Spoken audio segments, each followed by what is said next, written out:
Coming up on this edition of the Black Vault Radio, retired Police Lieutenant Tim McMillan steps back into the vault. He's here to speak about the highly secretive Special Access Programs, or SAPs, within the U.S. government. With a now extensive knowledge about how SAPs work, I'll ask Tim about his thoughts on the now infamous Admiral Wilson leaks now circulating within the UFO community. Are they real? What we know about yellow fruit is assuredly not everything, but yellow fruit is a name for a sap that is really the saps that everybody thinks about in the nightmares. It is a complete government carve-out, and that no U.S. government employees are allowed access whatsoever. Admiral Wilson is supposedly trying to get into this program that has potentially crashed alien technology, being told, there's no access whatsoever. They waited that long in order to verify their authenticity, but if that is indeed the case, I have yet to see anybody provide any verification of authenticity. All that and much more. So stay tuned. The Black Vault Radio is about to begin. More than 20 years ago, I began a journey. My quest for the truth. My name is John Greenwald, and I have hammered the United States government with Freedom of Information Act requests trying to get answers. I have more than 2 million pages of declassified documents for you to download at theblackvault.com. Now, I attempt to dive even deeper and talk to some of the most brilliant minds on this planet. No government secret is off limits, and no question is off the table. All I aim for is the truth. This is the Black Vault Radio.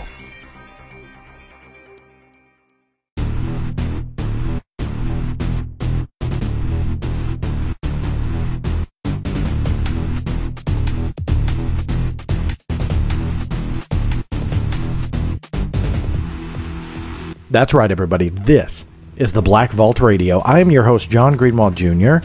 As always, thank you so much for tuning in, making this your podcast and radio show of choice.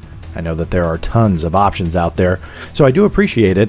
If this is not your first time tuning in, I hope that you noticed some fun additions and changes, some of which I talked about right here on this program, and that is in regards to the live streaming. Last week on Friday, I believe it was, I did a AMA or Ask Me Anything, which was just that, where you could call in the chat room, email in your questions, because by popular request and demand, there were quite a few questions on the table. So I opened up the floor and did a live stream, somewhat of a test, just to kind of see how it would go and kind of see what would go wrong. But on top of that, just really field those questions. You all had some really good ones. Where I was pleasantly surprised was not only did the live stream pretty much go without a hitch, although, there's always a glitch or two, or when you're like me and kind of an OCD perfectionist, you want everything to be absolutely flawless. So even though it wasn't absolutely flawless, I think it went really, really well. But where I was really surprised, and pleasantly so, was the fact that the toll-free line, once I opened that up for calls, it was from there on to the end of the show, meaning there were back-to-back calls. I had to put kind of the pause on the queue for a little bit, just simply because I needed to catch up and try and get to some of the chat room questions, which really just did not happen because the call volume was so high.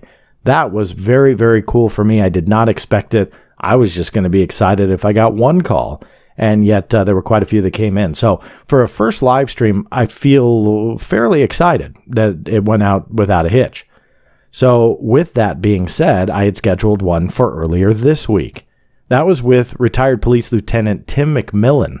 Now, Tim has been on the show before and spoke about some documents that he got through the Open Records Act for tracking down records on the Bob Lazar raid. Now, if you're not familiar with that, I kind of go through the archives of the Black Vault Radio. It's all free. It's all open to you. And listen to Tim's research on digging up those records that if you saw Jeremy Corbell's documentary on Bob Lazar, you'll know that his place of business was raided back in 2017 during the course of filming that documentary. Now, obviously, there was somewhat of an impression that it connected to the documentary. The documented part and reasoning for the raid tied into a murder in a different state, and potentially the one that was a suspect, which was not Bob Lazar, so we always stress that. He was not a suspect, but potentially bought and purchased something from Bob's company. So it may have been no relation to his fairly out there story, but nonetheless, he dug up, this retired lieutenant dug up the records pertaining to that. That was on the last program. Well, this one, I'm bringing him back because I want to speak to him about a new article that was published earlier this week on thedrive.com. Now, Tyler Rogoway, who runs The Drive, or the War Zone on The Drive, I should say, he has been on the program just a few episodes ago. Well, that is the site that I'm talking about just by chance. Tim found his way to Tyler, wrote an article about special access programs, or SAPs. Now, if you don't know what those are really the secrets of the secrets. Those are the programs that the U.S. government and the military just doesn't want you to know about. So it's often touted, especially in the UFO field, but often touted as if the government denies something or they say we don't have any records on this. Many will just automatically go to, well, maybe it's a special access program or it's top secret and this and that. And that's where you get into quite a few different levels of confusion on what all of this really means. So I thought, hey, let me take a look at this article. And I read through it. And as much as I thought I knew about SAPs, I realized I really just didn't know a whole lot about SAPs. He did an amazing job. Lieutenant McMillan did an amazing job going into the history and really dissecting it for everybody to learn. So I wanted to bring him onto the program and scheduled that live stream for earlier this week, and it went really well. I didn't open up the phone lines just simply because I kind of blew past the scheduled time with Tim McMillan, and he was very, very gracious with his time. Didn't mind it, stayed on with me, so the hour turned into closer to about an hour and a half. So although I didn't get to take calls, we did do some chat room questions, stuff like that. Now, by popular demand here, I wanted to turn this into a podcast. So that's what you're going to hear. So if you listen to the live stream, that is what you're going to hear in the interview segment of this program. However, a lot of people don't listen to radio shows on YouTube. So here's how the Black Vault Radio is going to work from here on out. At least this is the intent. I record interviews somewhat randomly. So when I want to book a guest, I don't say, well, we got to do it Tuesday at 9 a.m. or 12 p.m. or whatever. What I like to do is work with them and their schedule to make sure that it's not an inconvenience and figure out a good time. Once that is set, I thought it would be fun, now that I know the live stream is working, to just live stream it. And you guys can see exactly how it goes down. Now, sometimes things happen, and I'll have to stop and record and edit. So when you listen to the podcast, you may not even know it. But on the live stream, there's no covering that up. So I thought it might be fun for you all not only to be able to see the guest where we're able to, but on top of that, chime in.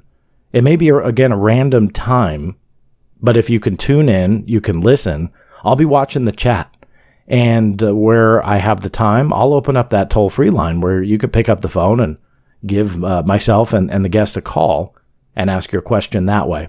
So it's a fun and more interactive way instead of just, downloading an MP3 file for the Black Vault Radio. So I figured from here on out, that's how I'll do this. I'll just live stream it. And if somebody can't do video on their end, well, I'll put up their picture if they're okay with that, and I'll live stream it anyway. And then that way, even though you can't see them, you'll be able to see where I record here in my humble little studio. But on top of that, you'll be able to interact, listen in live, and chime in where you can. So I hope you are as excited as some of these editions as I am. It was a lot of fun to do the live stream. And like I said, even though there's these minor glitches, at least it actually went pretty well. So that is coming up here in just a couple of minutes with Tim McMillan. Again, this was my interview with him on special access programs, or SAPs, But then we also get into the Wilson memo leaks. Tim looked into the Thomas Wilson leak documents, the one that ties into the notes and the secret meeting and this, that, and the other thing.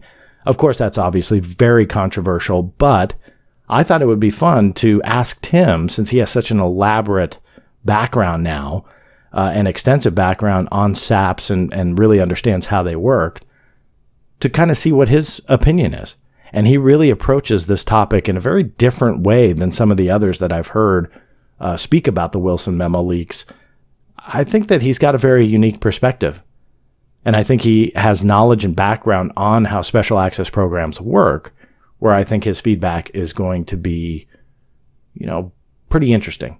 And I hope you feel the same way after you hear him dissect all of those details. If you are interested in supporting this podcast, it is very, very appreciated. Just recently, and we're coming up to in a couple days here where all of the benefits start for the Patreon subscribers. If you're interested in supporting for as low as $1 a month, you will start seeing benefits in relation to new videos and ways to kind of interact with me and the topic and kind of see things how they unfold for me. It's always been for 22 plus years kind of an unseen territory for me. I usually just post the documents when I get them. That's when you learn about them. However, there's a lot of times where things happen as I'm researching things that are pretty fascinating stories that a lot of times get lost when I post those documents. I'll give you a prime example. Coming up for the Patreon only subscribers, and again, you can do it just for $1 a month. You're about to see a video from me that describes documents that I just got from the Department of the Navy that involve the emails that pertain to the UFO guidelines. And remember those that broke with the Politico story of Brian Bender, who also ties back to the original ATIP story. It's a really fun way for me to be able to explain why and how I do what I do with the Freedom of Information Act, because I got those emails. And I showed a few of them on the live stream, but it didn't quite come out the way that I wanted it, and I didn't get into some of the stuff that I wanted to.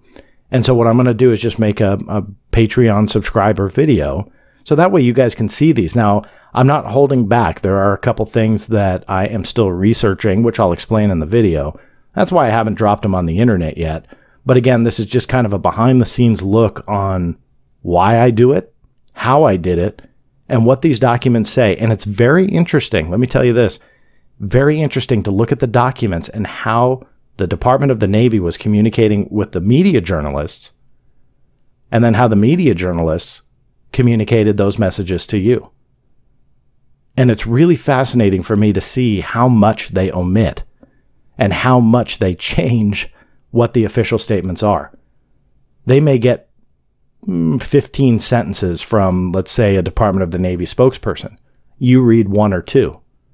Now, that's normal. I'm not saying that that's completely abnormal, but what's really interesting is to see the difference in tone and the difference in really what they're conveying to you.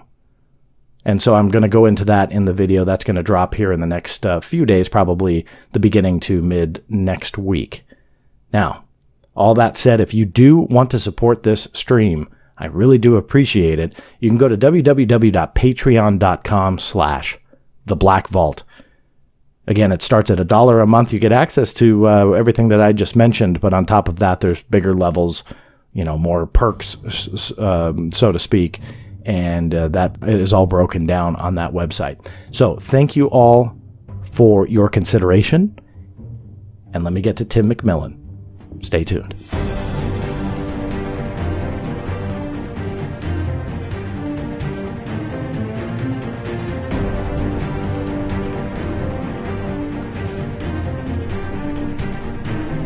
All right, Tim. I think we might be going out there. You ready to go live here? Yeah, dude. I'm stoked. This is exciting. I hear you tweeted out if we get 100,000 streamers, I'm going to be getting a face tattoo. Yes, I I apologize for that, in case you weren't hoping to get a face tattoo. Well, however, I think there's been some suggestions, man. I think that I'm in for it now. So I'll watch these numbers, man. If we get up there, I'll definitely talk about it towards the end of the show. But how you been?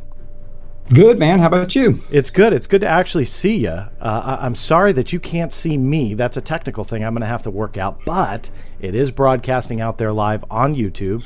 I'll keep a watch on the chat, too. I'm sure anybody who is listening in may have a couple of questions.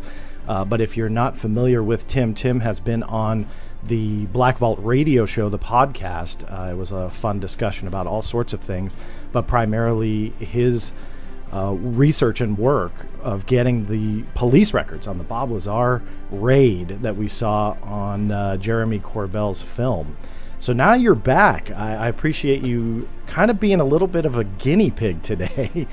So thank you for that. But no, it's my honor. No, well, the honor's mine, and simply because, and I've said this before, you are one of the very few that I do highly respect when it comes to research investigation. You've done some things that have been quite impressive. The Bob Lazar, digging up those documents that really no one else that I saw did, is definitely worthy of noting.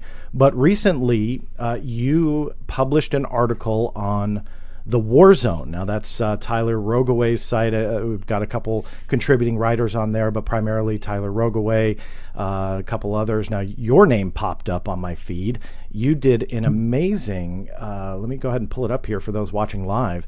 This was the article that you wrote, Special Access Programs and the Pentagon's Ecosystem of Secrecy.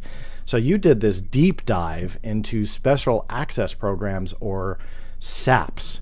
So why don't we start there? Why don't you tell me a little bit about what made you write about special access programs, and what in the world are they? Sure. Yeah. First of all, John, it's the same thing as the Bob Lazar stuff. I just hate mysteries or not knowing anything.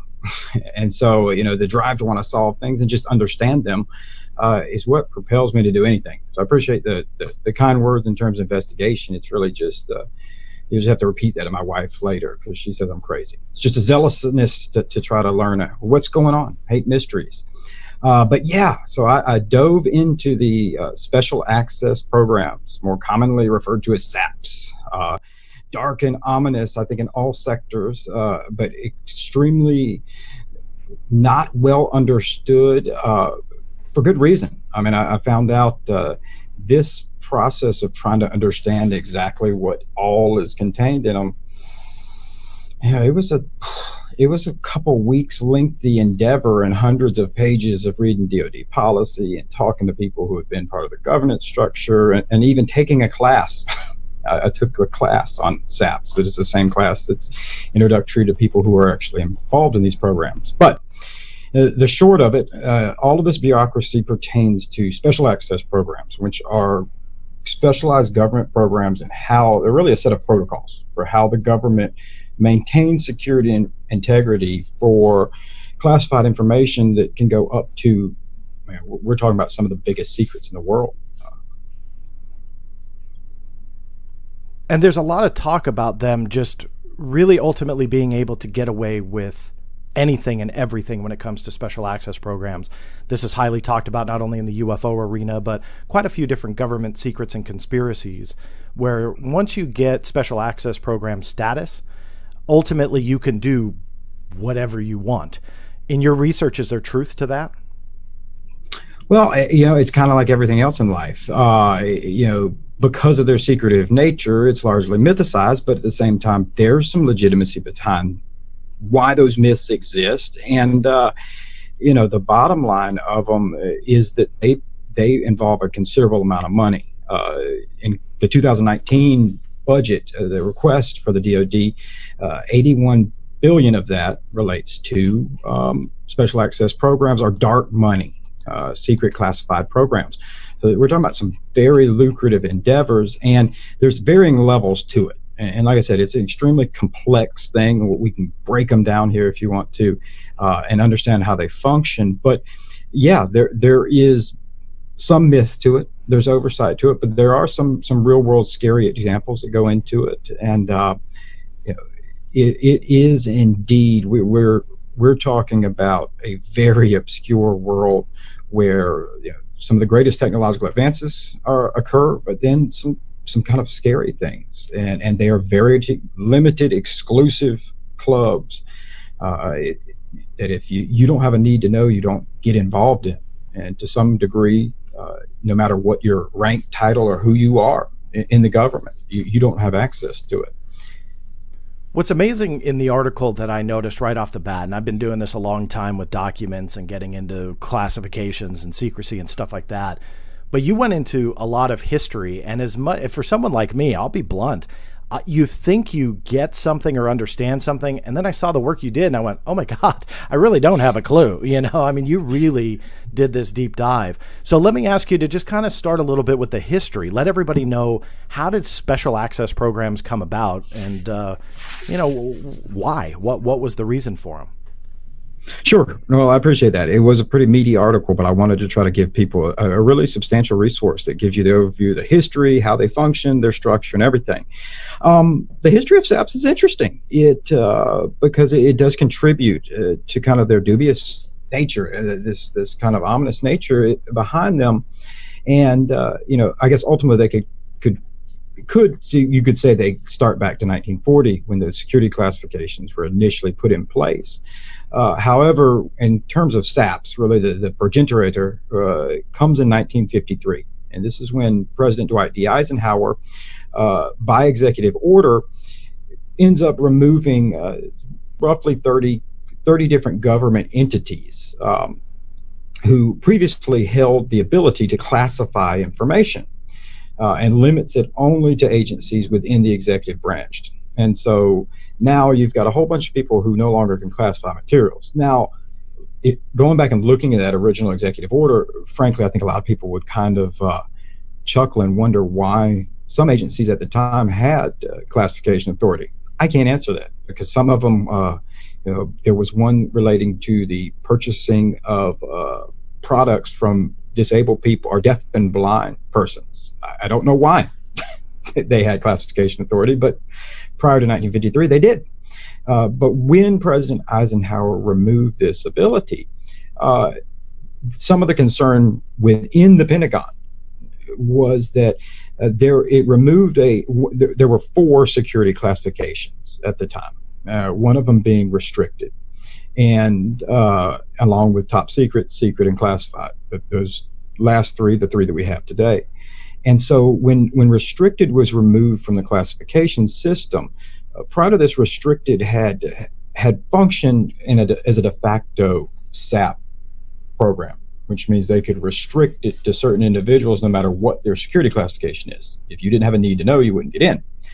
Well, they no longer had that ability anymore, at least officially. And so contrary to it being a directive from the Commander-in-Chief, agencies throughout the Department of Defense began to unofficially use restricted classifications on documents. And I mean, including putting stamps, labeling them, all sorts of different things. And these were, you know, unofficial SAPs, the early origins of them. There was no policy, there was, and in fact, were contradictory to the president's executive order. And this system went on for a while. It went on until 1973, actually. And ironically, it would be the Watergate scandal that brought out in 1973 during a lot of hearings, and just basically government oversight became a huge deal after Watergate. In 1973, the Committee for Government Operations brought to light in a hearing that there's a ton of branches within government that both had classification authority and didn't, who were stamping restricted on their materials and classifying them in large part from each other. I mean, not just the American people, but this is segmenting it from each other, determining who can and can't have it. And so after this comes to light, and you'll see with the entire SAP history process, I guess it's much with anything in life. Why do you have the warning labels on shampoo? Is because somebody's tried to drink it? Well, they usually don't make policy changes till something goes wrong. And so it's only after this that people really, the idea that there was an unofficial system of secrecy, largely kind of the scary conspiracy secrecy, though. And I did mention in the article, because it's ironic. There's nothing that I have that says that specifically pertains to it. But in 1973, when this all came to light, there was also when MK Ultra, which you have been able to provide a considerable number of documents on, the CIA mind control, just a great number of things that we're fortunate you've been able to bring to light, and a lot that we probably will never know, because most of those files were burned. That ran from 1953 to 1973. Yeah, the same time. Ironic coincidence? Yeah, I don't know. Let me ask you: with a lot of those special access programs, were they just trying to essentially hide what they were doing? That way, there was no congressional oversight, presidential oversight, stuff like that. I mean, is that really the motivation, or was there just a need for a higher classification? John, I can't answer that, because that honestly is probably going to take a bigger delve into history, though I think that would be fascinating to look into. Sure. I don't know. I would say there's a multitude of reasons, other than the overarching things that was the concern, was that there was no longer a classification that could possibly restrict people who held top secret clearances from access to certain secret or top secret information that maybe those working on it or those going with it didn't want them to know about. And again, I think this is largely, it's also, people have to remember the historical context here. We're talking about right in the beginning, and some of the during those years, some of the real height of the Cold War times, we're talking about the 1960s, U-2, SR-71, Cuban Missile Crisis. So there's a lot going on. The protection of intelligence and information is critical, and frankly, you had considerable number of people within government who didn't trust each other. Yeah. What all that pertained to, I think, would be fascinating to find out. But you could tell anybody in trying to get those MK Ultra documents, it does fall in a dark time when even the dark programs have been buried or just, in some cases, literally burned. Yeah. What I want to go back to is you were talking about things just simply being burned. Did you find in your research a lot of indication of that because the years that you're talking about were prior to the Freedom of Information Act, and I think a lot of people often overlook the fact that when you're dealing with pre-Freedom of Information Act years, a lot of that information they never thought would see the light of day. So burning it, like the MK Ultra documents, shredding them beyond recognition, was sadly commonplace. So in your research, did we lose a lot of that history? I mean, is this something that we probably will never discover? I couldn't say that for sure. It just wasn't, and it wasn't an area. I tell you, it's an area that I'm very interested in, and I think would be one to really look into. But in just relation to the special access programs, I didn't spend too much time in there, just because it was a good understanding of how they evolved. But you're right. There's just a remarkable amount of information. I think it's interesting that you consider prior to 1940 there weren't even security classifications. So everybody's always had secrets. There's always been state secrets. So how is that maintained? Yeah. I think that's why, as I've said many times, that's why I'm a big advocate of the work you do, because even though that FOIA system is in place now, it does involve us using it so that we don't lose it.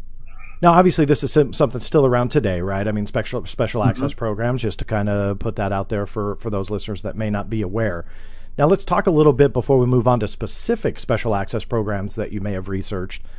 Talk a little bit more about the highest level. You went into great detail about this in your article, about the different levels of secrecy, which I know you've already briefly mentioned. But when you get to top secret, then all of a sudden you kind of get into a different ball game. Talk to everybody about that level. When you get to the top, what are we talking about? Sure, but real quick, I just want to make sure that I mentioned, because I kind of left out an important point there. Okay. It was in 1973, I said that this is where the restricted labels came to light.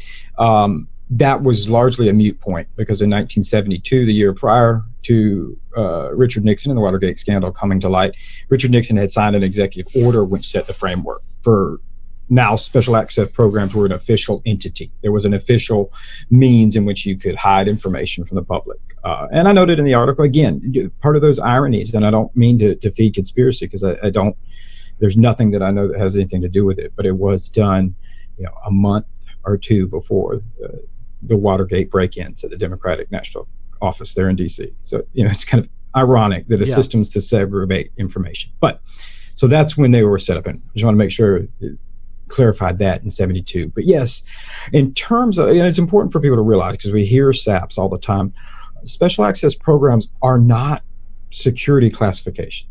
Okay, it is a set of protocols that is often misconstrued. I think it's just misunderstood because it is a confusing process. When we're talking about the security levels, and I think that's what you're referencing, right, John? Yes. Mm-hmm. Yeah. Just because, and let me just preface it on why I'm asking is we see a lot of this in television and movies, and people talk about things like, oh, it's above top secret, and I want to ask you, instead of giving my opinion on it, but I mean, talk about those top levels of secrecy, and can you go quote unquote above top secret? Sure. No, you can't go above top secret. That is where special access programs come in. But to explain those classifications, you're right. There's 3 different classification levels, which are, and this is, these 3 were kind of set in place and named and everything. The most recent executive order we have, because there's been numerous after 72, was by President Obama in 2013, is top secret, secret, and confidential. What determines whether something is classified one of those 3, I found interesting because I think we've heard it and it's like, well, it means it's really special or maybe it's a little special. It actually pertains to how big of a danger it is to national security should this information get out. And so for top secret, it is exceptionally grave danger could be caused to national security. Secret is serious damage could occur, and confidential is it could probably hurt us. So it pertains to how big of a threat to national security it is that determines what security classification it gets into. On top of that, now, excuse me, not on top of that, next to that, and this is a whole other kind of ball game, and this, as you're well aware, government has many moving parts. If people have ever heard the terms Q clearance or L clearance, those are not separate necessarily security clearances per se from top secret or secret. Rather, those have the same classification authority as Q clearance would be top secret, L clearance would be secret. However, those are found in components that have to relate to the Department of Energy. They were established by the Atomic Energy Act of 1954. So they're synonymous with secret and top secret. They're not separate classifications. They just pertain to if you were working on something within the Department of Energy, you would have a Q or L clearance, whereas if you're in a different component of the Department of Defense or government, you may have a top secret or secret clearance. Okay. There's no above top secret. That's what SAPs are used for, which I'm sure we'll get into. One of the things that I noted in there, because I've heard it in movies and stuff, so and so had a Yankee White clearance, and you'll hear all these different things. A lot of those terms, in particular Yankee White, that's just an administrative nickname used by persons in the executive branch. A Yankee White relates to the background check that's performed on someone who works within close proximity to the President of the United States or the Vice President of the United States. Okay. And so they have to go a separate, more intensive background check. It's not a separate clearance. It's just a separate type. They would still have a top secret clearance. So what were let's get into the examples of some of the special access programs that you had researched for the article. One particular, which I found fascinating, was yellow fruit. But talk about some of the specifics now, like what makes that special access program a SAP, and obviously we're probably talking about some pretty classified stuff. Sure, yeah, and if you would like to, if you'd like to get into yellow fruit, will bring us up to date and kind of how we are in modern SAPs. If you want me to go into yellow fruit a little bit, and then we can get into the different types of SAPs and all this fun stuff. Because we're going to get the fun stuff. Yeah, because we haven't talked about the acknowledged and unacknowledged. But yeah, let's get to some of the specifics on, what SAP programs you researched and kind of uncovered or found yourself. Sure. Yeah, because unacknowledged and acknowledged SAPs didn't exist in yellow fruit. Yellow fruit is a fascinating case. It was used numerous times when I took the Center for Defense and Security Excellence course on SAP. And it's referenced in a bunch of literature. It's common since the days of yellow fruit, since yellow fruit, is a reference point to what all can go bad and why all of these new regulations we see in modern times came about. Mm-hmm. Remarkably, it's pretty difficult to find any information about yellow fruit. And I actually had to comb through some 1980s news articles and look through some War College theses to get any information on it. So what we know about yellow fruit is probably not at all, or is assuredly not everything. But yellow fruit is a name for a sap that is really the saps that everybody thinks about in the nightmares. And at the time, it wasn't termed a special access program. It was a black program. This is what they were called in the DoD. Yellow fruit was established through the newly formed Special Operations Command, which had just been established in 1981 after the failed Iran hostage rescue. They decided they needed a Special Operations Command to combine forces. And so the newly formed Special Operations Command decided to establish their own DoD special access program that would assist in Central American missions called Yellow Fruit. And this is a true dark black program. Yellow Fruit was headed by Lieutenant Colonel Dale Duncan, who, for all intents and purposes, everybody thought retired.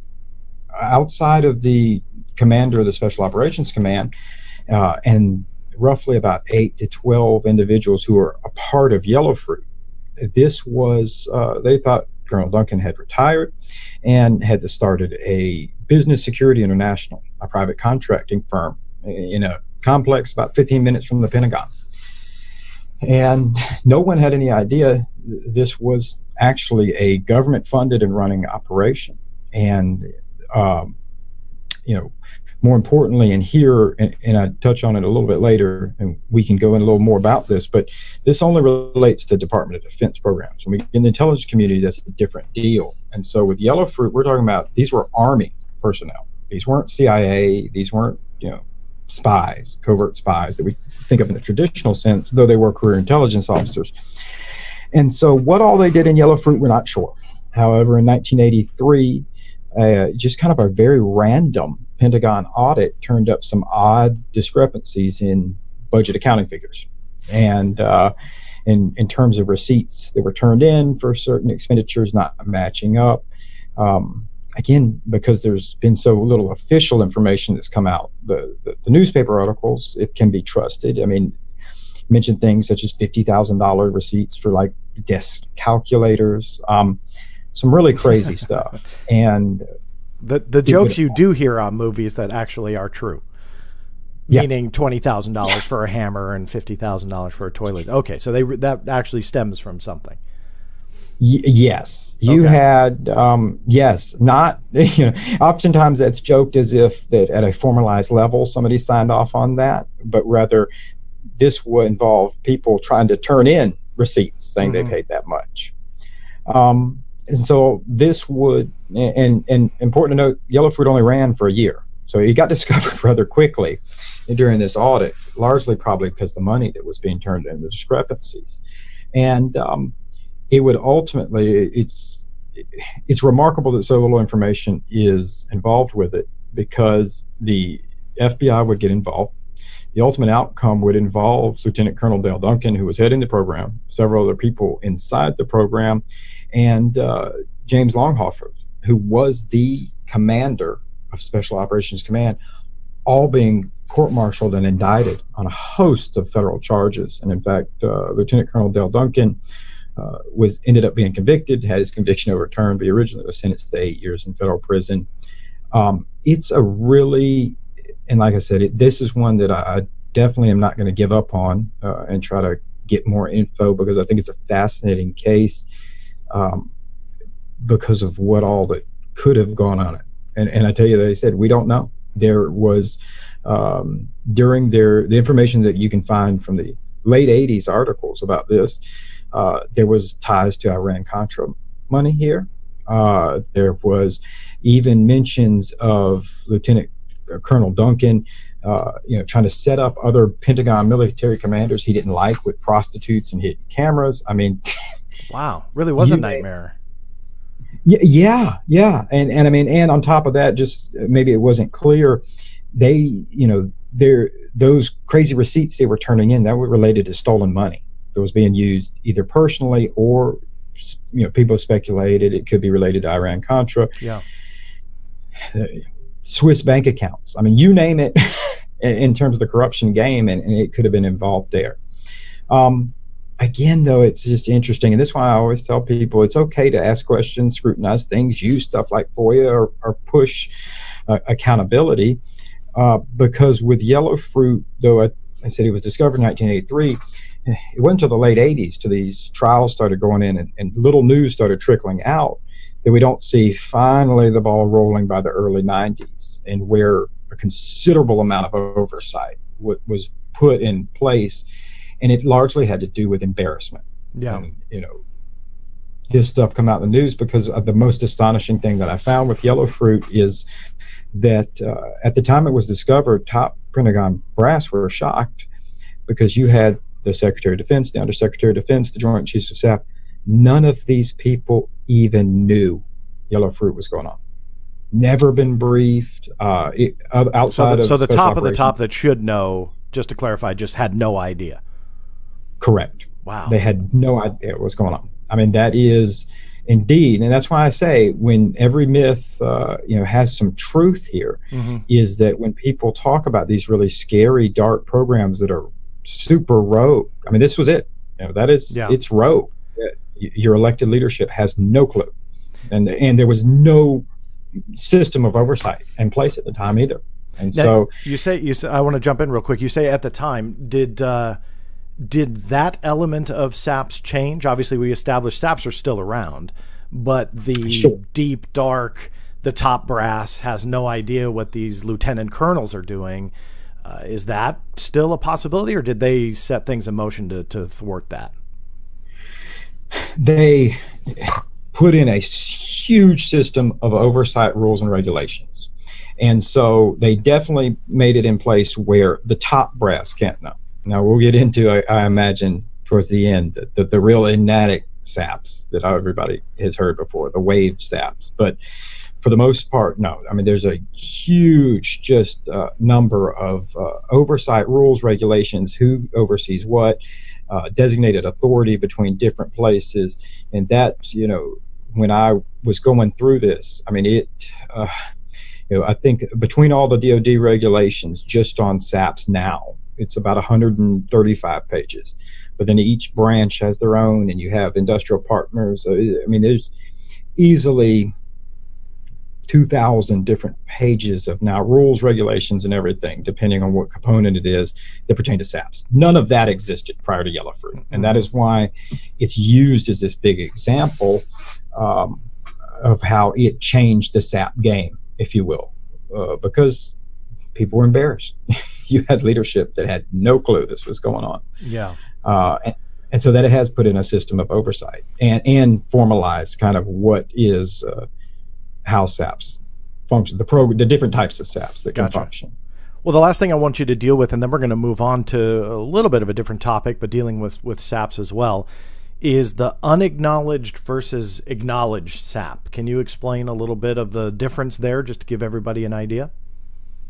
Sure. Yeah. No, I'm sure people are probably interested in that, because that's the way it works is, and this is kind of getting in the weeds to it, but every special access program falls under two types of classification authorities, or designations, I should say, and that is acknowledged or unacknowledged.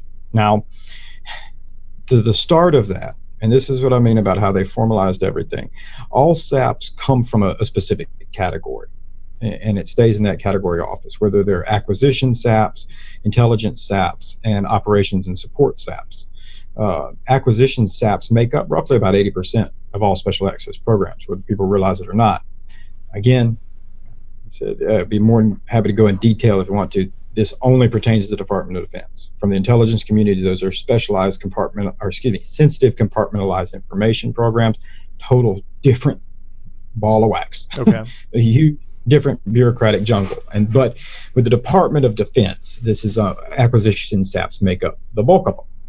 And so when a SAP is established, it can be either acknowledged or unacknowledged. An acknowledged SAP or SAPs that their existence and purpose are known.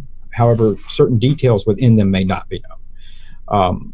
One of the great examples, I think, especially because it's so prevalent right now, is the B-21, the replacement to the B-2 stealth bomber. Mm-hmm. That's an acknowledged SAP. Okay. You know, we know it exists. We've seen pictures of it. We know that they're building hangars. They're getting prepared for it. We know it's there. The actual components that are involved in it, that is being protected. And so that's an acknowledged SAP. And we can see the funding for that. Now, an unacknowledged SAP is just like it sounds. And unacknowledged SAPs their purpose are carefully guarded, and their entire existence may be denied to everyone except for a spare few who aren't in the program.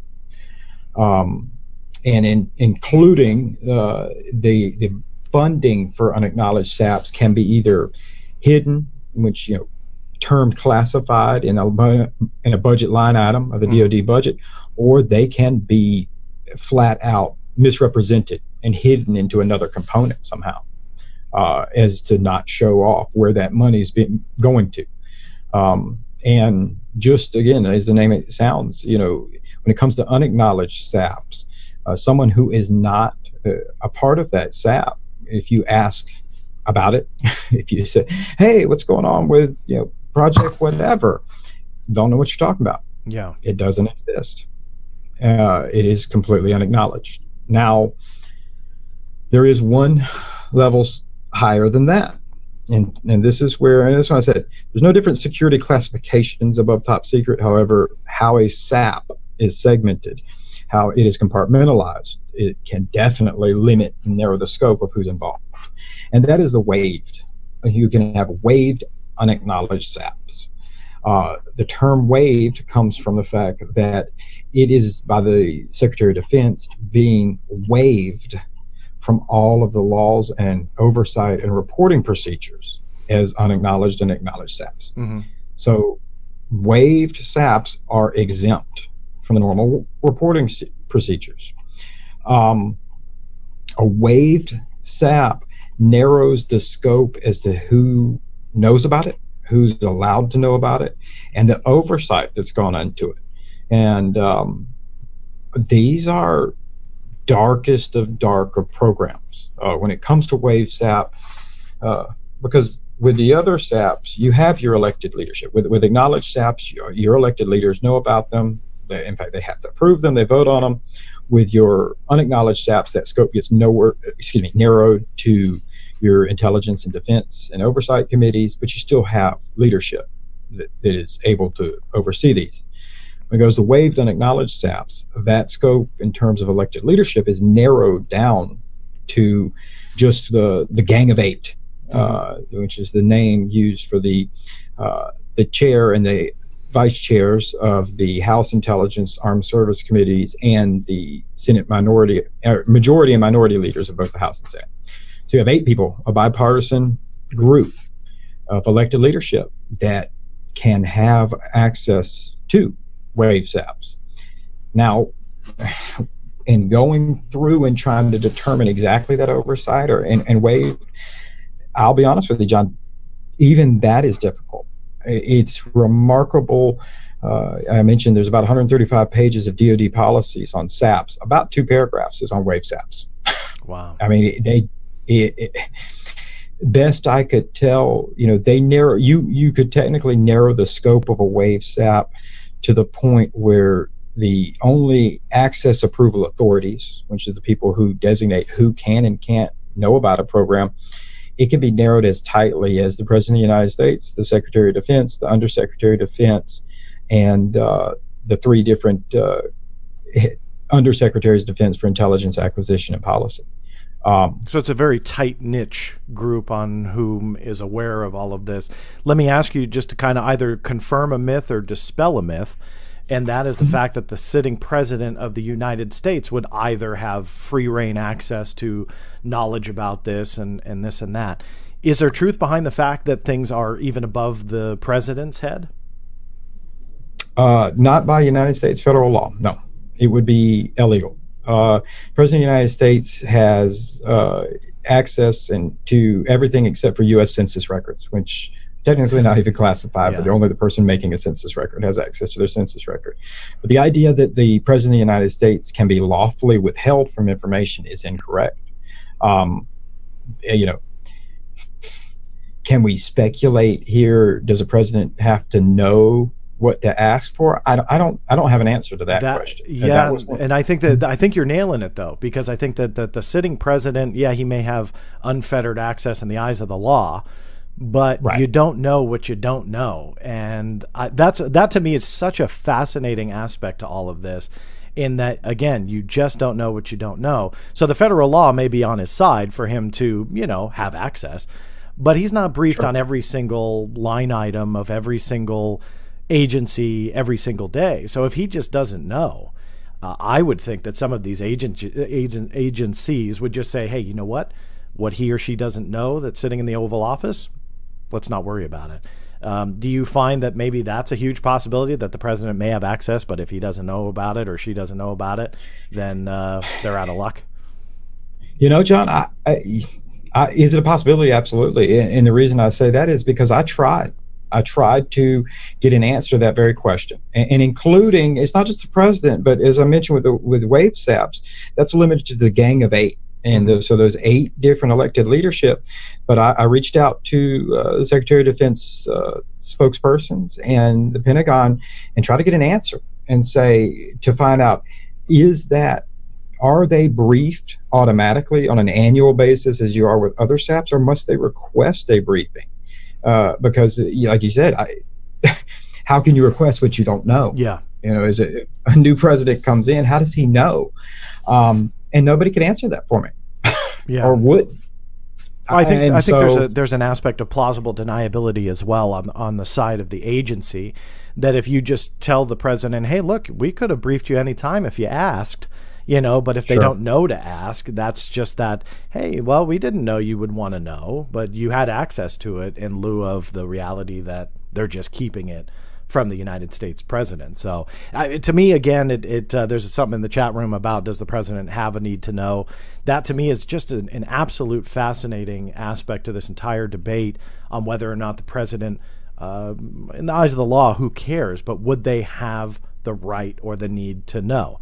The right, possibly, the need, probably not, and so they just don't offer it to them. The hour's kind of flying by, and I might steal you a little bit more than the scheduled hour, if that's cool. Sure. But one thing that I want to kind of shift gears on is something that the last time you and I chatted, obviously you have a interest in UFOs, and you have a kind of a thirst for the truth. What is out there, what is real, what is not.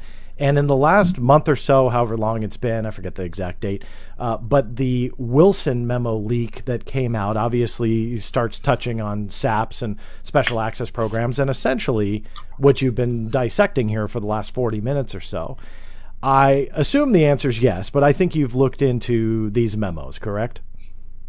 Yes, that is correct. I have, and it's particularly because, like you said, somebody asked me, was the Wilson memos what inspired me to look in SAPs, and that's not true. However, indeed, these Wilson memos are, they center around these special access programs. That is the crux of what they're discussing. So, yeah. I did take a look at them. So you looked at them. Let the audience, for those who have no idea what we might be talking about, can you just give a brief overview of what the heck these leaked documents are? Sure. Yeah, these are documents that are allegedly, and I say allegedly because I will say right up front, I can't I don't know what the provenance of them or the credibility of them are. Are they real or not? I don't know. Although, as we'll get into, even if they are real, they could not be as exciting as people think. But these are supposedly a set of notes that was either leaked, taken. I believe it may have come out that they came from the archive notes of the late Edgar Mitchell, between a meeting between Eric Davis, Dr. Eric Davis, who is with Earth Tech International, with Hal Puthoff. He's been involved in NIDS, involved in this kind of topic and arena for a while.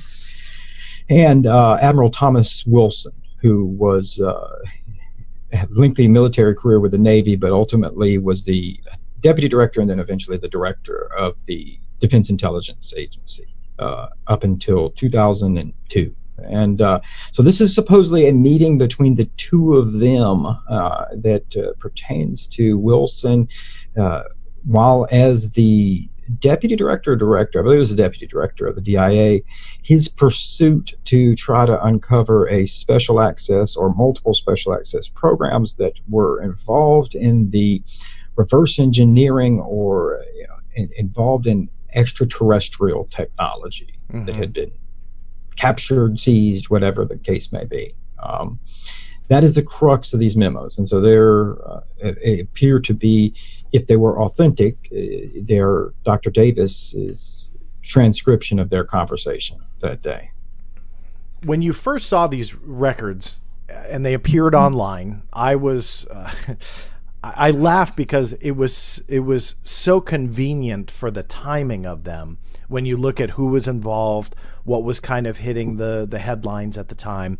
We may get into that later, but I'm curious more of your thoughts on when you saw them first. Take away the knowledge that you have, extensive knowledge of SAPS and really kind of digging in. Did you think they were real, fake, or weren't sure?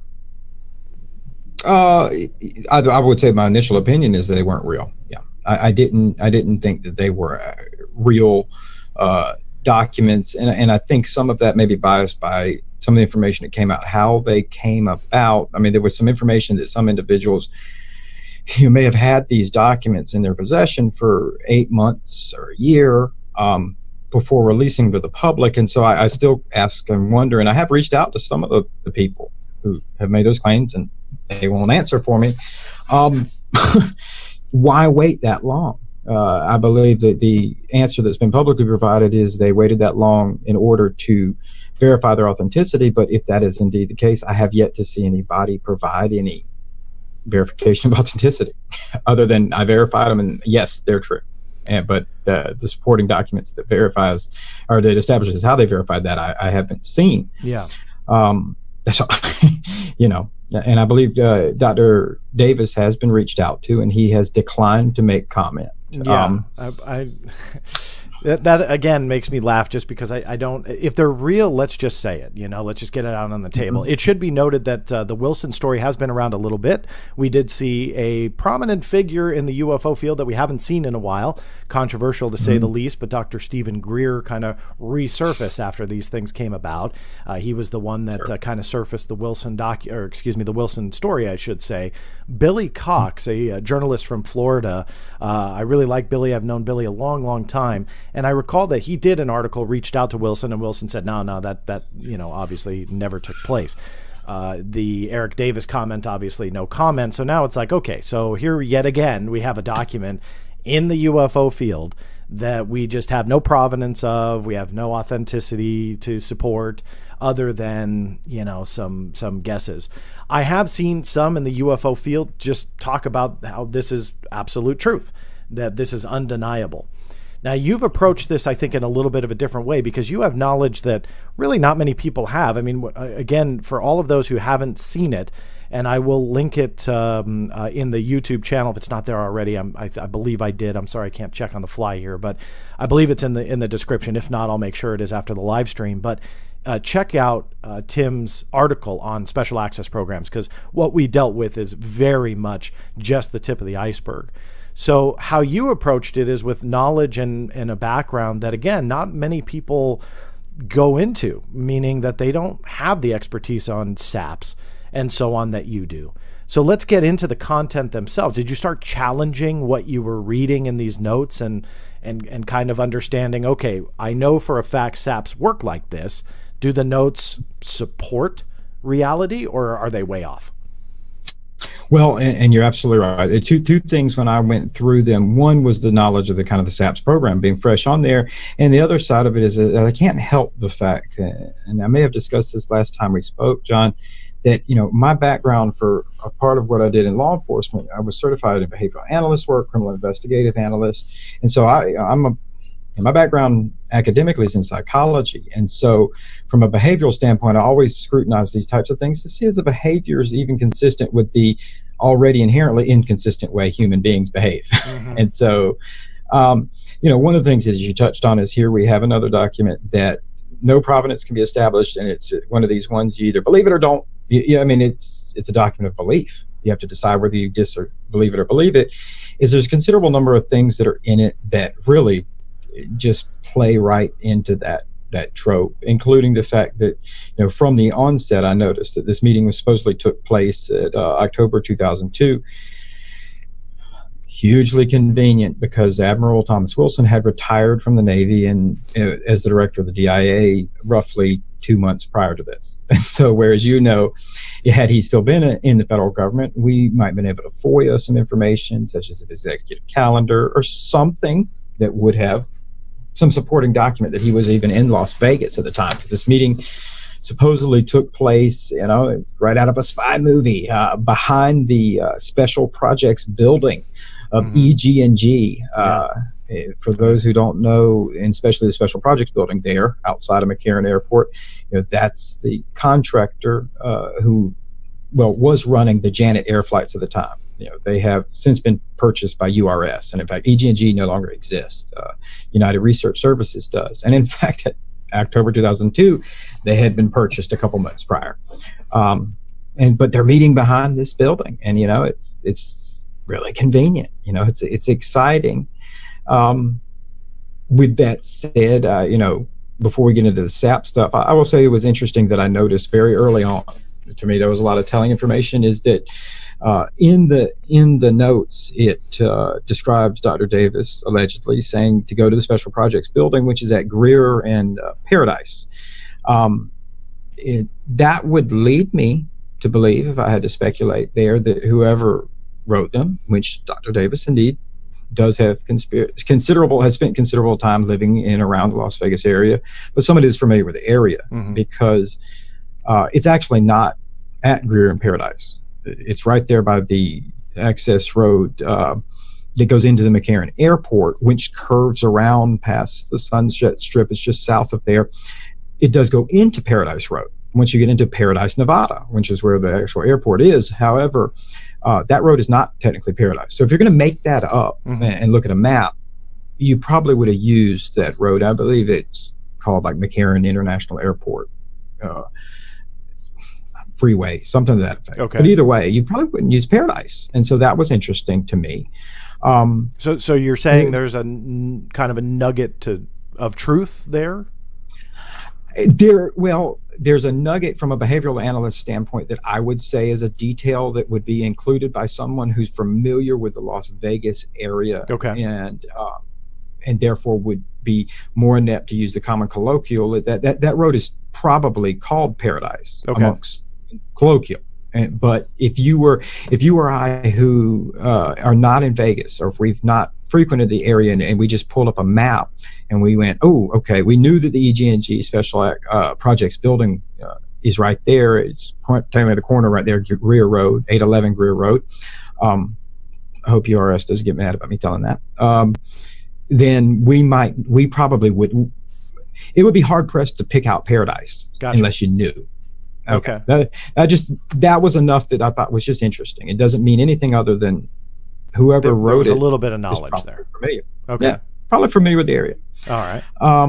Okay. Going through there, there's a considerable number of names being dropped and everything, and they're all former, people. It makes it hard to corroborate type thing. But indeed, the crux of it gets into the whole, really the SAP process, and a lot of what the article that I was dealing with. And and it has to do with Admiral Wilson wanting to try to find access to a special access program that is potentially dealing with alien technology, extraterrestrial technology. And so, these notes detail the conversation back and forth where Dr. Vedas and Admiral Wilson allegedly are talking about his pursuit in finding this information out, in which he finds through some interesting budget documents out of the Office of the Undersecretary of Defense, Acquisitions and Technology, where this potential program would be. Okay. There's another little nugget in there, and it comes from when it's being discussed with the Undersecretary of Defense for Acquisitions and Technology and the SAP Oversight Committee, and it comes from the fact when they mention actually specifically Brigadier General Mike Kostek. It mentions him, being both the Executive Secretary of the SAP Oversight Committee, but also the Director of the SAP Coordination Office. Initially, when I saw that, I thought, that's a little interesting, because there is no such place as the SAP Coordination Office. It's the SAP Central Office, and each component has a SAP Central Office, and each office in the Undersecretary of Defense has one. Okay. And so I did some searching, because that term, I said, I just got done reading hundreds of pages of manuals. That name doesn't come up. But I did find in 1994 some memos that have to deal with General Gostick, and they mentioned this SAP Coordination Office with him. Indeed. In fact, a lot of the names and details from the SAP Oversight Committee matched well with this. This was a SAP Oversight Committee bulletin published in 1994. Was able to find it through Stephen Aftergood's site, the Federation for American Scientists. Mm-hmm. Great resource. And then through that, and having to go back, because that's the one thing, is it's hard to find old policies, that indeed during the early to mid 90s, and possibly up to 2013, I'm not sure when it changed, there was a SAP coordination office in the SAP Oversight Committee. And so this was a matrix of 3 OSD level SAP central offices. Okay. Acquisition, intelligence, operations, and support. And they helped coordinate SAPs for the Oversight Committee. Confused yet? Yeah, a little bit. It is. It's a confusing process.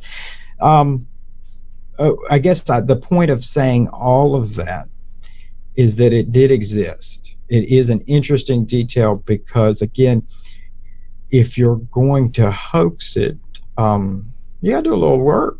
You got to do a little work to find that. Yeah, it sounds like it sounds like there was a lot of work put into this. If it's a hoax, I lean towards it is. It sounds like you might lean towards it is, but not to speak for you. But there's a lot of truth. Like, so somebody had a little bit of knowledge behind what they were putting on these notes, whether or not Eric Davis wrote them originally or there was truth to the notes, but somebody obviously knew a little bit about what they were talking about.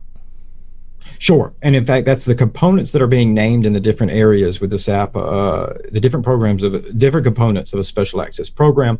When they're talking about the SAP Oversight Committee, when they're talking about the Senior Review Group, which provides principal support to the Oversight Committee, that's all accurate. That is all part of the programs, and those are all obscure little intricacies that are in this program and process. So yeah, somebody would have had to put in a little bit of work for it. And then when allegedly Admiral Wilson says, that there was no budget info kept on these particular programs he was seeking, well, then that would, they were separate for records for auditing purposes. That that would tell us that if this was real, it was a unacknowledged, though potentially waived unacknowledged SAP. So it's not a knowledge SAP, but I think we probably could have guessed that one. You didn't need me to tell you that one, because if there was an acknowledged SAP like the B-21 bomber that had to do with alien technology, that might be a big deal. Interesting. So I asked you when you first saw the documents, how you felt and what your ideas were. I believe the chronology was you saw them first, had those thoughts, did all the research on SAP, learned a lot more, then started revisiting. You found some pretty interesting things that I've never heard others talk about. Kudos to you for really digging into those details, although I haven't listened to everybody's thoughts on the Wilson memo. That's a lot of hard work that you're doing there. So now fast forward from the beginning in your thoughts to now the knowledge that you have of SAPs and kind of revisiting the memos, if you will. Any chance they're real, do you think? Well, there's a chance of anything. If you want me to give you my opinion, which I know a lot of times people don't want to do, but I will caveat it as it's just my opinion. I think there's aspects of them that make me think that they are inaccurate. Mm-hmm. Now, what I mean by inaccurate, that's not saying that somebody has purposely hoaxed them. Could they have been written by Dr. Davis? Maybe. Could he have been told this stuff? Anything's possible. I don't know, but I will say there's elements within them that aren't accurate. Namely, when it goes into Dr. Davis actually Admiral Wilson supposedly trying to get into this program that has potentially crashed alien technology, being told, there's no access whatsoever. And I believe he's even shown the bigoted list as it goes into, and it says that there's no president, there's no White House names, there's no congressional people, no congressional staffers. Again, we talked about how crazy wave SAPs are. And so can I tell you that there wouldn't be congressional staff people on there? I can't tell you that. But the president not being on there, first of all, the president doesn't need to be on a bigoted list. He automatically has it. Secondly, it goes into saying that that some sort of deal has been struck with the Oversight Committee, in which it is a complete government carve-out, and that no U.S. government employees are allowed access whatsoever. Well, we're not talking about a SAP anymore. We're not talking about one that you're going to find budget line items in the U.S. government with and all this kind of stuff. You're talking about a private company, or you're talking about an illegal operation that, we can only speculate, but what is the benefit for the government there? Yeah. They're paying money to fund it. What is the benefit? Because if you're not going to let them have access. And so, but then the memo kind of contradicts itself and begins to list government people who are on the quote bigoted list, which mean they have access.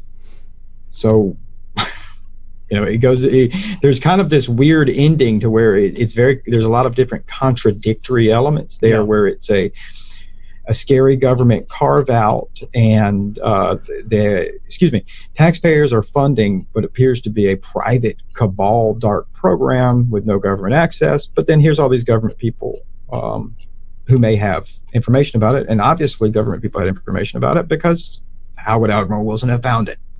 Yeah. And so, no, sorry, go ahead. Yeah, that part right there, I would say, is just inaccurate. The other side that I say is just illogical, in my opinion, is there's a part where they refuse to let, supposedly this SAP refuses to let Admiral Wilson to have access with it, because he's not on the bigoted list. Mm-hmm. So he shouldn't have been shown the bigoted list. He shouldn't know who has access because he's not a part of it. But then they proceed to go on and tell him what's in the program to a degree. That's not how. That's not how it works. That's not how it works. Okay. And lastly, most importantly, the director or deputy director of the Defense Intelligence Agency, and this is the most important part. Everything else is conjecture. Probably should have led with this. My bad, John. Is that the deputy director of the Defense Intelligence says he doesn't have inherent access to a unacknowledged or SAP that's not out of the component office of the Defense Intelligence Agency. In that memo, they say that it is the budgets are coming out of the Office of the Undersecretary of Defense, Acquisitions and Technology. Well, then that is an Acquisitions and Technology SAP. The Defense Intelligence Agency would not have a component office in it. It would only, at a maximum, provide intelligence or counterintelligence support to an acquisition SAP. And therefore, the idea that Admiral Wilson would try to seek out the SAP or get mad doesn't make sense, because he has no regulatory authority over an OSUDI SAP, an unacknowledged SAP. He wouldn't convene the senior review group or the SAP oversight committee. He doesn't have access to that. The current director of the DIA doesn't have access to SAPs that aren't within their purview. And so the regulatory authority there, the memo tries to kind of, I think, Dr. Davis supposedly is tries to clarify by saying why, something to the effect of, why are you mad? Do you have regulatory authority because the money budget is coming out of the DIA budget? And core secret, won't answer. But again, so if it's not coming out of a DIA component office, it's like, it'd be like him going to McDonald's trying to order Burger King. Yeah, he doesn't have access to it, and he would know that. He's a career military official, director or deputy director of the DIA. He knows that before he goes to meet with these people. So bottom line, then, are you walking away that I know you said anything's possible, but just to kind of get a bottom line of where you're at with them, you solidified that they're a hoax, or leaning towards, I should say, or are you still on the fence, like a bottom line after it's all said and done? A bottom line is, all the information that I have seen access to, I do not believe that they are authentic or they're accurate depiction of real events. Okay. With that said, I've reached out to Dr. Davis. I've reached out to several of the people who said they verified it. I'm more than willing to listen. So I'm not sitting here trying to be a quote debunker. I can only go with the evidence that's given. and so if anybody would like to share some information or say how they know that this is an accurate event or that this is definitely true, man, I'm all for it. And I will be more than glad to call you back up and demand you let me back on. Well, anytime you want to demand, you're definitely back on. I think there's another interesting aspect to this that we don't have to get into now, but I think it's the players involved. It's who was, let's say the notes are real. The content aside, if the notes are real, who were they being written for, and what was kind of the kickback? Were they justifying why they were maybe getting a paycheck or so on? And I know that sounds conspiratorial and silly, but I think that is really an aspect to these stories where we see a lot of the same names and we see a lot of the same figures that have appeared over the last 5, 10, 15 plus years that are making money, that they're involved in organizations with corporations and so on, that we have to look at that. A lot of people don't want to, but we have to look at that as potential motivation to craft these notes and say, look, this is what I'm doing for you. This is what I'm involved in. That justifies my paycheck. I'm not making that accusation, but I think that we definitely have to consider that as a possibility for, these types of leaks. To say no comment for Dr. Davis, I think, is silly. Either just answer. Obviously you were pretty careless with the notes if they're real. So now it's time to just kind of fess up and get over it. If they're fabricated by somebody who's looking to get their name back in the game, all right, well, let's go on the record. But the no comment thing, I think, is kind of silly. Real quick on the chat room, The Garden Forgotten by Time made reference to the article on The Drive, recommending everybody to read it. If you weren't here in the beginning, that is who I am speaking with. Retired Police Lieutenant Tim McMillan is the author of that article. So he is the man behind that. So that is who we are chatting with. James Warrow submitted a question. I'm going to throw it out there for you, if you don't mind a question or two from the chat. Sure, man, go for it. If the Tic Tacs are something of human engineering, would this fit in with the waiver SAP? Yeah, no, absolutely, potentially. I mean, when you're talking about waived use SAPs, there's no telling. I mean, and I think that's why they have so much potential for both myth, and to a large part, let's be honest. There's an advantage of mythicizing technology that you want to keep secret. And so, could you see counterintelligence efforts where you want people to believe it's something other than what it is because you want to protect what it is. And so, if indeed, the Tic Tacs, these objects in reference to Tic Tacs, I'm aware of the Nimitz encounter. I believe there's some others, but the 2004 Nimitz encounter, could these potentially be secret classified U.S. technology, and could they be part of a waived USAP? Sure. Sure. I think that has to remain on the table until otherwise proven. Yeah. Yeah. I mean, as of right now, they're not any known U.S. technology that's out there. So at a minimum, if they're ours, they came out of some dark SAP program. If I can just throw a quick question out there, do you, if you don't mind me asking, do you lean towards the Tic Tac incident, like the Nimitz and those that are kind of described in that way? Are they U.S. technology and potentially a SAP of some kind, or are you still on the fence with that? Just kind of picking your brain to see where you're at. No pressure, Sure. By the way. If you say it's U.S. technology, I'm hanging up. Oh, no problem. Yeah, no problem. I'll see you later. No, I'm just kidding. Yeah, show's over. Yeah, John, I don't know. And I know that's such a bad answer. But the reason I say that is because there's a considerable number of elements that I think could lean towards the potential that this could be something we're much more aware of. But am I absolutely open to the idea that it could be something we're completely unaware of? Mm-hmm. Sure. I think one of the problems there is, and it goes back to what you were just talking about, is I think some of the biggest cases that often capture the public's attention or intentionally put out there to capture the public attention, like the Wilson memos and all this kind of stuff, there's these unknowns that linger that allow people to fill in the blanks and fill whatever they want it to be. The Wilson memo, again, is a great example, is that at the end of the day, even if every single iota in that document is true, Admiral Thomas Wilson was never given access inside whatever that program is. And could the program security officer and everybody that he supposedly talked to have told him a line of BS as counterintelligence? Sure. It doesn't mean it's alien technology. Yeah. He never saw it. And so they see these same elements in all of this stuff. With that said, they're really fascinating ones. And the reason that I am interested in this, in the field, is that these are the ones that are not as well known. And, they're a little maybe lesser known, but they have some more compelling evidence. And because I feel like to some degree, and my only concern with the Tic Tac, big roundabout way to circle back to it is I don't find the Tic Tac to be any different than I do Roswell, Rendlesham Forest, these Wilson memos, and everything else. There's just enough info to make people believe, if for certainty it's aliens, if that's the way they want to lean, or there's some information that would definitely lead you into the skeptical camp and go, nah, this isn't that.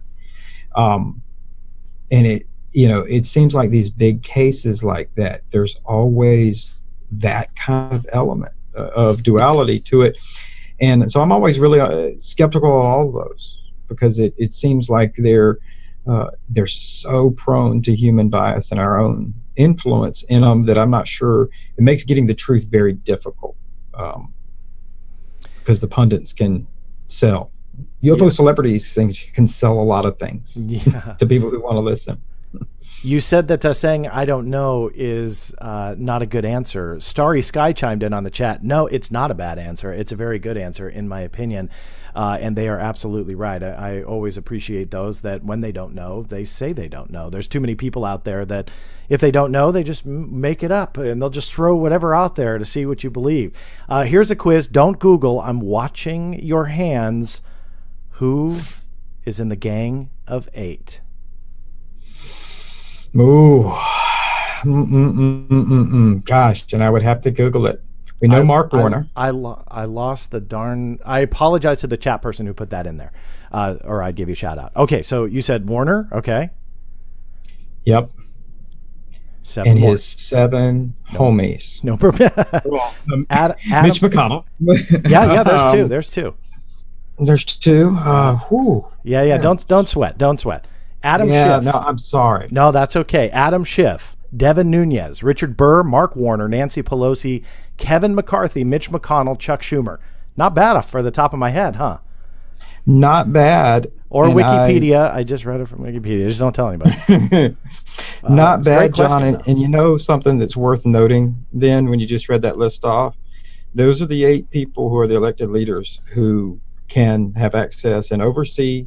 They provide the oversight authority on the elected governance for SAPS. How many people on that list have a background either from being in the military or technology sector that they could provide expert advice on that? Well, I actually don't know the answer to that, but I'm going to guess none if Nancy Pelosi, no offense to any Democrats or Pelosi supporters, but if she's on that list, that's kind of scary that she's involved in those programs, in my personal opinion, along with some of the other names too. You're right. No, I mean, I did look it up. You were able to Wikipedia the names quicker, but I did look that up when I was researching the SAP article for just an interesting little tidbit, and all of them. So is it none? It's no one has. Yeah, it's none. Yeah, wow. No one. There's legal backgrounds and everything, and I do cover that in the article. That and provide some real stories. So Project Timberwind. If people want to read about that, they can read it. And Area 51. If I know that the Area 51, the Storm Area 51 event is real popular right now. Anybody that's considering doing that, I highly encourage taking a moment. You don't have to read the whole article. I know I put together a lengthy piece, but if you just scan to the part about Area 51, literally above the law, and take a gander there and realize what is legally allowed to be done to the very people who are working in Area 51 lawfully, and very patriotic people who work in some of these very dark defense programs, what has been done to them, and tell me what you think they would do to people who crossed over that guard line. If you see the level of care for former workers. And you bring up something really important. I don't want to take up all of your time today. But I didn't bring this up, and I wanted to, and I meant to. So Area 51, give us the quick kind of backstory on the fact that they are essentially exempt from law. I found that section fascinating.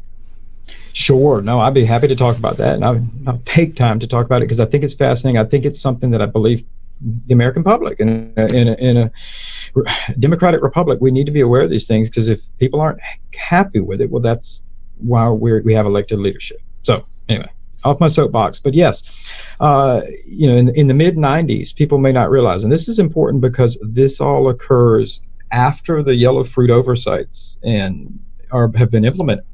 And so, we've got all this oversights, and like I said, according to the CDSC, hey guys, we fixed it all. We're good now. Sorry, it won't happen again. However, you have the Area 51 events, and this involves,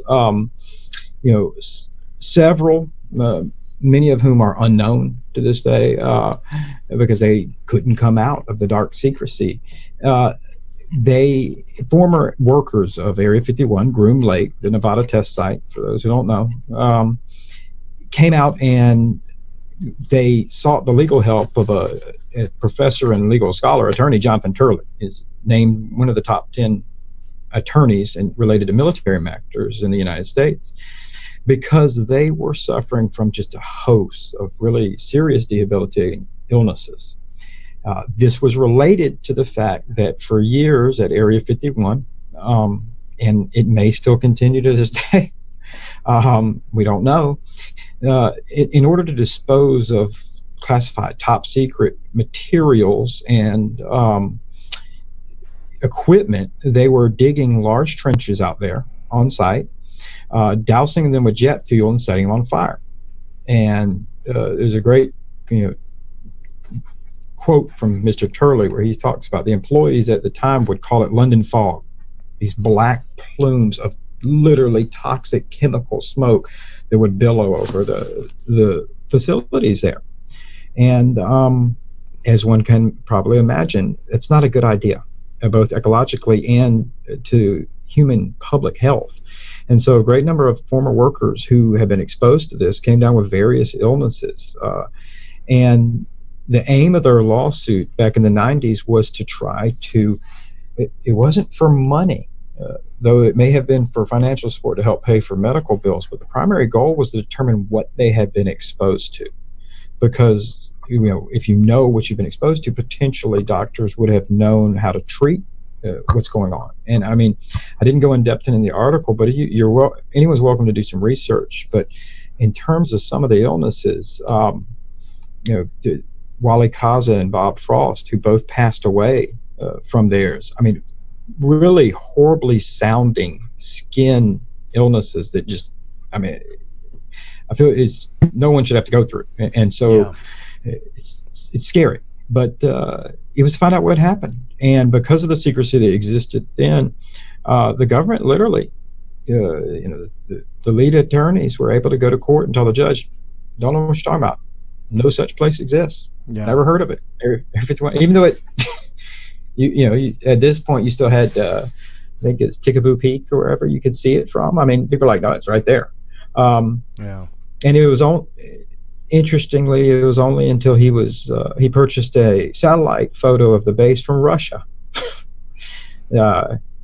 did they finally admit it. And so the judge rejected state secrets claims, which would have resulted in them having to disclose what had been burned out there on the site for the workers' sake. However, President Bill Clinton, you know, the top of the executive food chain, signed an executive order that exempted the Nevada test site and the surrounding area there operated by the Air Force from environmental protection disclosure laws. That executive order has to be annually renewed, and it has been annually renewed by every single U.S. president since President Clinton signed it in 94 and 95. So all the way through, Trump's been signing them as well. President. Wow. Sure. Republican, Democrat, yes. President Clinton, President Bush, President Obama, and now President Trump. Yes. And they signed. Just to kind of bottom line that, so it exempts Area 51 and the Nevada test site from any local federal law that may prohibit them from doing XYZ. That's what this does, or allows them to kind of keep what they did in the past secret, or all of the above? All of the above. And that is where it becomes scary. And I'm glad you brought that up, because I think that's important to discuss before that people are aware of. For all of those newfangled rules, regulations, and oversight that I discussed, and I only just tipped on them. I even tipped them on the article. As long as it is, there's tons. They're completely toothless and meaningless when, as that showed with a stroke of the pen from an executive orders, there is a system in place that can determine that secrecy is more important than basic civil rights or federal law. Those laws don't apply there. And so now, would it be fair to say the government doesn't like bad publicity? Man, nobody does. To say it's a business. And so is that saying that they're still doing burning-ists out there? I don't know. I mean, that's why people want to charge through and see them aliens. We don't know what they're doing out there. But, you know, I would like to truly hope that for no other reason than, like I said, you know, the scary thing is these are the workers there. These are those select few that are allowed access to that reclusive site that help work on technologies we assume, you know, maybe some of the greatest technological innovations have occurred out there and are paramount to our national security. And these are the people involved in that work. I've been fortunate to meet some people who worked there, you know, back in the 60s and 70s. I can tell you they're great people. And so it's disturbing if we're not taking care of them and we're putting them in harm's way. So maybe that's me and my wishful thinking. I'd like to hope that that type of activity has ceased. Any sign of the yearly renewal by the president ceasing, or you think that that's going to be indefinite at this point? You know, it would take public, you know, it would take the public, you know, appealing to that. Storming Area 51 is where you're going with this? No. Yes. It would take the public making that something that they think is important enough to the President of the United States that they would feel like either getting elected or maintaining their elected position would be worth them not signing it, or at least, I understand, and I know that you share this sentiment with me. It is important to mitigate state secrets. There's some things that should be remain secret, and I do not take the stance that government is evil and Big Brother. I'm always quick to say government's just people, man. Like all people, there can be good and bad, but I do believe it is comprised of the majority of good people. However, it would take people's saying that people are getting taken care of, and if there is elements there that aren't can't be disclosed publicly, gosh, I would hope that the very people who have kept those secrets to their grave could be trusted enough to keep the secret of what they have been contaminated with for their medical care. That's disturbing part there, because a lot of those people died and never shared those other secrets they were working on. So yeah, it would take the people. But yes, so one thing I think that it take people knowing. I mean, that has been very quietly signed every year. That executive order. It's not like normal. You see the big signings in the Oval Office. Every president, especially right after they get elected, they're all smiling and shining and showing it. You hadn't seen that for Area 51, have you? Yeah, it's definitely something in the shadows. Tim, I know I kind of blew past our allotted amount of time, but I you've always been gracious with it, and I know you were joking before about demanding to be on the show, but I hope you do. You are welcome on the show anytime you want to come on. But also, I really appreciate you. I hate to call you this, but kind of a guinea pig with this live stream format. But I think it went out without a glitch, or, well, not many that people noticed anyway. So I really do appreciate your time and really kind of helping educate not only me, but the audience as well about your extensive research on special access programs. Cool. Yeah, no problem. Yeah, and anybody's welcome to reach out to me, and, if they got any other questions, I will try to answer as much as possible. Or maybe if there's something that you think is cool and want me to look into, or you just think you want to call me a jerk, that's fine. So well, that's going to be me. As well. Expect my message soon. But thank you all for listening as well. I really do appreciate you taking part in this live stream format. Tim's article is in the description below, so feel free to click on that link. I highly recommend that you do that. If you're interested in supporting the channel, it's always appreciated. There are links in the chat description as well. There's a Patreon page, patreon.com/theblackvault if you're interested. I really do appreciate you all listening. Tim, thanks again. This is John Greenwald Jr. signing off. We'll see you next time.